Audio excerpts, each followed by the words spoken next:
Hello everyone and welcome back to another episode of Red Raptor Writes. In this video, we are reviewing another Dinosauria entry. This one is Sea and Sky, the fourth video in Dead Sound's Dinosauria series. Last episode, we covered a more ancient spring, and I got a little too emotionally invested in that one. Alright, that was very dramatic. That should have been the Valentine's Day episode. Sorry, it was a very engaging story. I've gotten a little carried away there. So I actually forgot to give that one a grade, but I would say like A to A minus ish. That one focused very much on sexual dimorphism, which I felt wasn't very much supported by the evidence. Though, had a lot of great designs and all that. But now we continue with Sea and Sky. I also haven't seen this one in God knows how long, probably since it came out. And this actually does have real examples of sexual dimorphism, so we'll see that as we go along. I was remembering, like, oh yeah, this is the Pteranodon one. We're going to look at Pteranodon today, so I started researching Pteranodon. And, well, I guess you could say it's still Pteranodon, but it's a different type of Pteranodon. When I came back to this, I realized, oh wait, it's Geosternbergia. Let me change tactics a little. So, you know the drill. We're going to go through the video. I'll comment on anything interesting, anything that stands out, the good designs, anything like that. So far, Dead Sound, I think his name is David, has been doing a phenomenal job with these videos. And I did see part of his behind the scenes for this one, just so I know kind of what I'm getting into, what animals are featured, just to be sure that, okay, this is this creature, And before we get started, this is the second to last one. There are 5 of them, so the last tyrant is the final one. Only 2 more of these to go. Okay. Anyways, let's dig this up. Oh, and yeah, I'll have to be very annoying and yeah, just talk over it and pause it a bunch so I don't get hit with the copyright.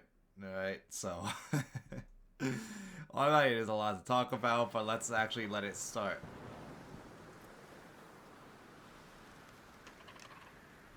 Okay, pretty epic. So here we have our female Geosternbergia.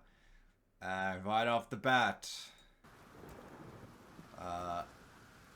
okay, so they're looking, I think they're going to go fishing in this storm. Right off the bat, you see high sexual dimorphism within the species. Now, I'll just call them Geosternbergia because it's easier, but it's probably Pteranodon. I might just need to call it Pteranodon.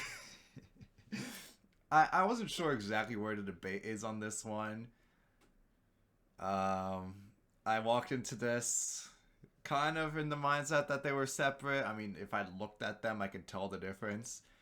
But as of right now, I think Geosternbergia, Sternbergi, named after paleontologist George Sternberg, not to be confused with his father Charles Sternberg, but named after George Sternberg. And this genus has been lumped into Pteranodon as Pteranodon sternbergi, and this seems to be one of those lumpings that is sticking more than other lumpings. It's not like Gorgosaurus albertosaurus where most people think, yeah, that's different enough. This seems to be like, they're close enough, let's just lump them. Alright, let's keep this rolling. Oh, keep it rolling. I love the atmosphere in this one. I like the clouds and the lightning. Listen, I'm a sucker for rain. Anything with rain in it, I'm a fan. And this, I believe, is supposed to be Cretoxyrhina. Oh, okay, and that's the Tylosaur. So, makes a pretty immediate introduction here. Which, actually not a lot of build-up, not a lot of spectacle for Tylosaurus, which kind of makes sense given the way that Dinosauria treats its animals. Like in any other production, there might be a big build-up. It's very dramatic and scary. It's just an animal just chilling, and they are in the American Western Interior Seaway. So during this time, during the late Cretaceous, this giant shallow sea runs throughout the middle of the continent. So this would be over the Great Plains today, like Kansas, Nebraska, that area. You know, the flyover states that no one goes to. Oh, that's cool. I like that sound effect. I do remember liking the sound effect, the clacking of the beak. Let's look at the beak here. Aside from the cool sound effects, I'm not sure how he did it. I didn't see that part of his video. But, yeah, I like the design here. It gets right a lot of things. So, the top part of the beak is longer than the lower part. It has this hooked, curved beak here, which you don't see portrayed too correctly too often in paleo media. No, it's not a straight forward beak like you might see in an Ashdarkid. It's like a curve here. Also, the eye placement. The eyes are just like really bizarre in these creatures. So they're like at the top of the head, where yeah. Like, no, you expect it to be a little lower, look less creepy, but no, it's just like on the very top of the skull here. Actually, do they have pycnofibers? I can't tell if they're pycnofibered up. But clearly you can see here the sexual dimorphism where the females have these short, round crests on top of their head. And this is true of Pteranodon longiceps too. So not just in Pteranodon sternbergi, where the females are more abundant, but they're much smaller than the males, like half the size of the males. While the males are much larger and have these giant crests on their head, like this.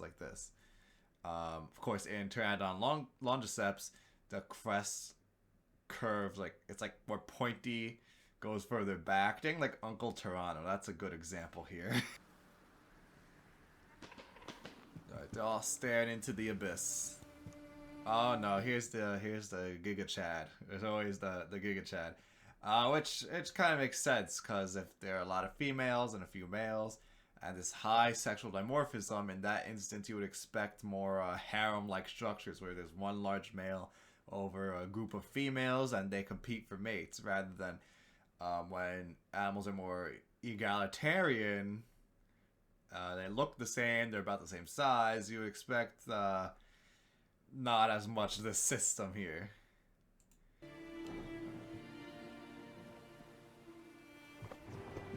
And the alpha, the Chad, comes in.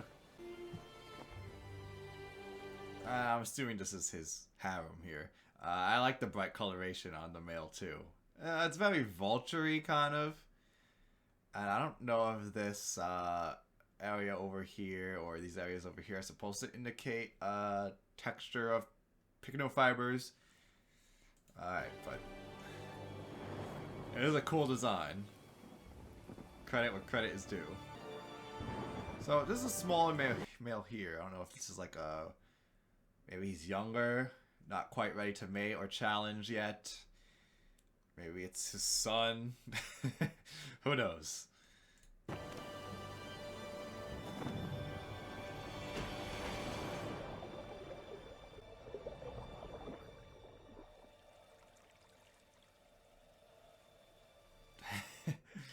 Oh, they're all so traumatized. They look like they just got out of Vietnam or something. Remembering the jungles. I might be going crazy, but I think the hand posture might be a little off. Like, the hands might be, like, parallel, going with the rest of the wing. When, correct me if I'm wrong, but the hand should be more, like, pointing forward, palms facing forwards. Like it's gonna slap you. Alright. I like the web feet, though. That's a cool detail. Oh. He's right behind me, isn't he? I can't tell with the hands. It might be correct. I can't tell. Oh, chunky Tylosaur. It's very chunky. You can tell it's Tylosaurus. It does have correctly that longer premaxilla, the longer snout compared to Mosasaurine. It's a bit hefty, but I do like it has the reverse shark fin.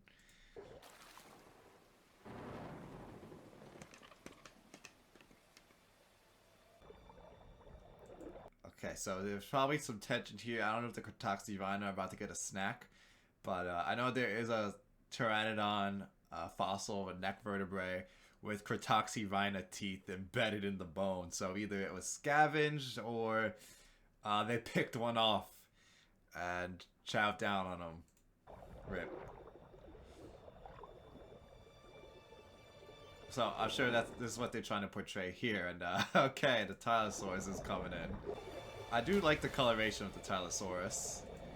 That is really cool. I don't know if you'd call this leopard print, but it's kind of leopardy. And then the stripes running down the snout. It's very unique, very creative. I like it. I like it.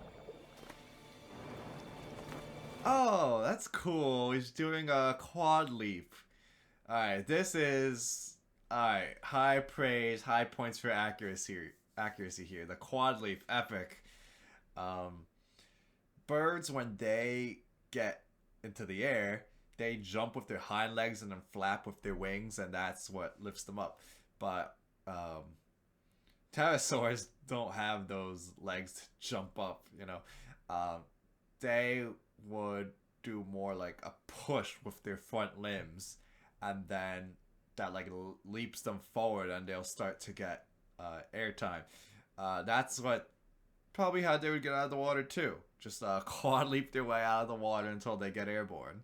But I also really love how they do a diving pterosaur, which you don't always see, but this is probably how they would have done it. It's we know they ate fish. We see fish in their bellies and fish scales in their bellies. But then how did they do it? How do you get an airborne creature like this into the water to eat fish? And for a long time, it's been thought that they were skim feeding, like flying along the surface of the water with their mouths open and like picking fish up out of the water as they were doing so. Probably not. Their heads weren't designed for that. And I don't think the physics is there for them, though I'm not a physicist, but I think that's where paleontology is right now, that most pterosaurs could not accomplish that. But this is accurate. This is accurate. Alright, be free, be free. Oh, that's epic. Oh, that's hot. That's hot. Okay, I'm not sure what about that scenario tempted the females to go to. Knowing that there's a Tylosaurus in the water would probably make me not want to go more. They are giving that rounded wing shape. I feel like this has kind of, maybe a few years ago this was really in. I think it's kind of gone out, at least. Maybe it's not so exaggerated here, but then you would see like these giant, like spoon-winged pterosaurs. This could be reasonable. I can live with this.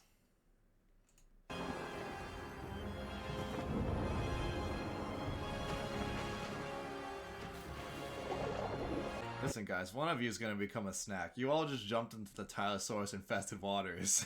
Alright?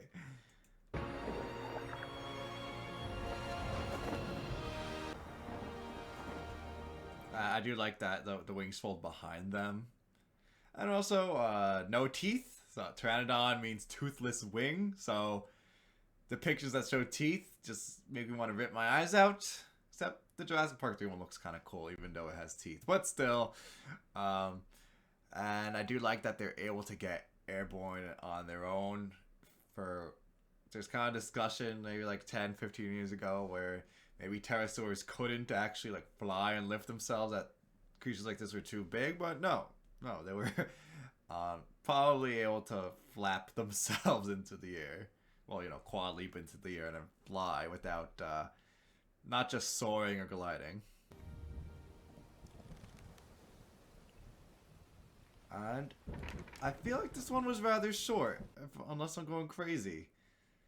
I don't know. I don't feel like there was as much plot, or maybe it was just more of a simple scenario rather than like more of a story like the other ones. The other ones told more of a story, a narrative to get behind. This one kind of, you know, kind of just vibe with it. The Geosternbergia, Pteranodon, whatever you want to call them, they're just living their life. And Actually, this might be the most accurate one yet. There's a lot to appreciate here. I mean, even in like a simple shot, I know I pause a lot like in the very beginning, but simple shots like this, like every picture, every frame has an argument in it, argues for something. Like you see the sexual dimorphism argument here. A lot with the design that's argued here.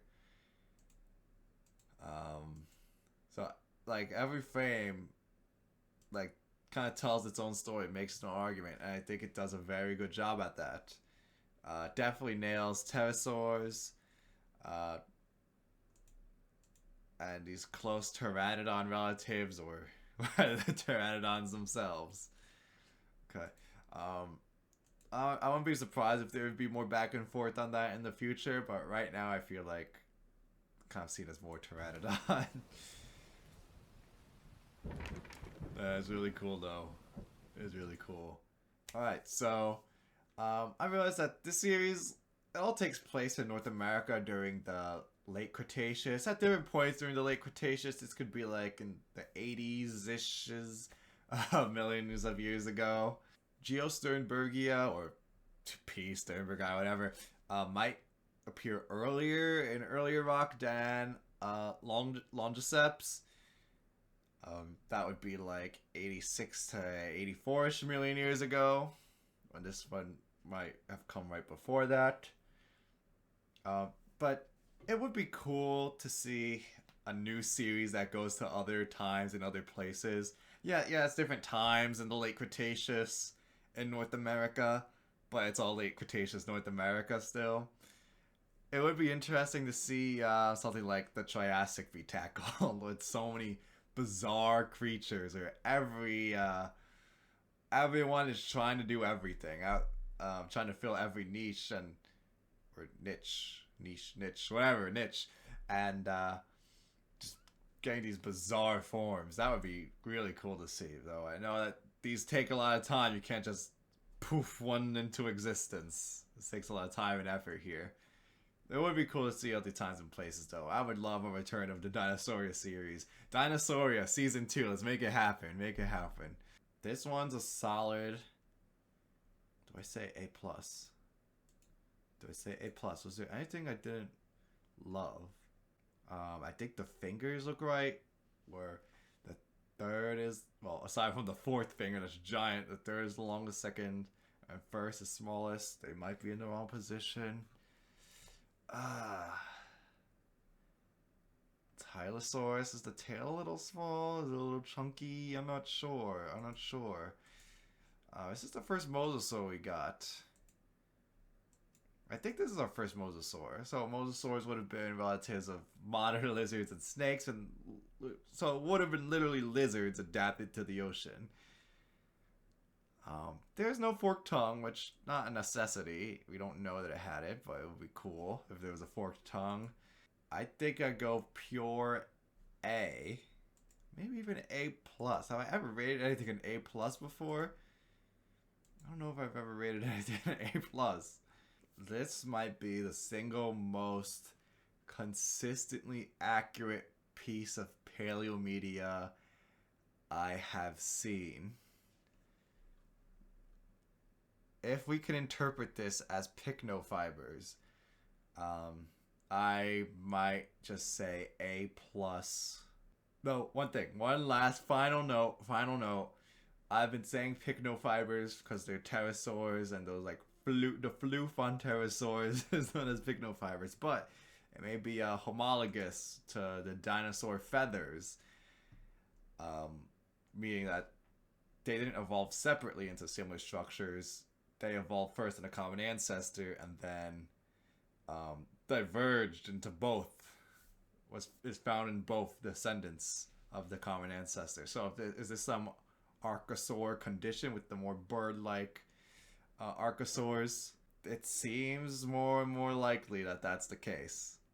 So then in that case, we wouldn't call them pycnofibers as different structures. We would just call them feathers, because they are feathers. They'd be homologous to the feathers we see in dinosaurs.